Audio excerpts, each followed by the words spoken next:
দেখুন আমি হলুদ আর এই মশলা বাটাটা যে ছিল দিয়েছি, আর একটু জিরে গুঁড়ো দিয়েছি, আর এই যে চিংড়ি মাছ দিয়েছি, হলুদ দিয়েছি, দিয়ে আলু চিংড়ি মাছের ঝোল করব, বললো খাবে। তাই এই তরকারিটা চিংড়ি মাছটা যদি ছিবড়া করে ভেজে দেই তাহলে এই তরকারিটা টেস্ট হবে না। তাই আমি এইভাবে ভিডিওটা বানাচ্ছি আর দেখাচ্ছি।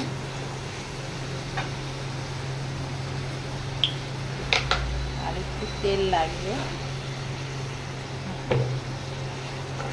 তেলটা তখন আমি দিইনি, এখন দিলাম।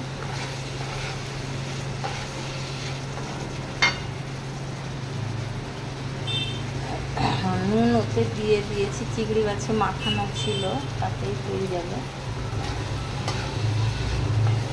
নুন তো স্বাদ মতো দিতেই হয়।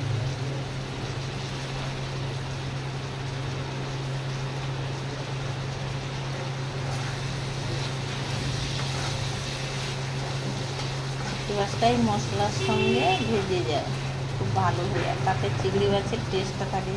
চিংড়ি মাছ সবজিতে দিলে ছিবড়া করে ভাজলে ঠিক আছে, কিন্তু আলু চিংড়ি মাছ ঝোল করলে ছিবড়া করে ভাজতে নেই। আমি জল দিলাম, একটু মাখো মাখো থাকবে। আপনারা যদি পাতলা ঝোল খান আর একটু জল দেবেন।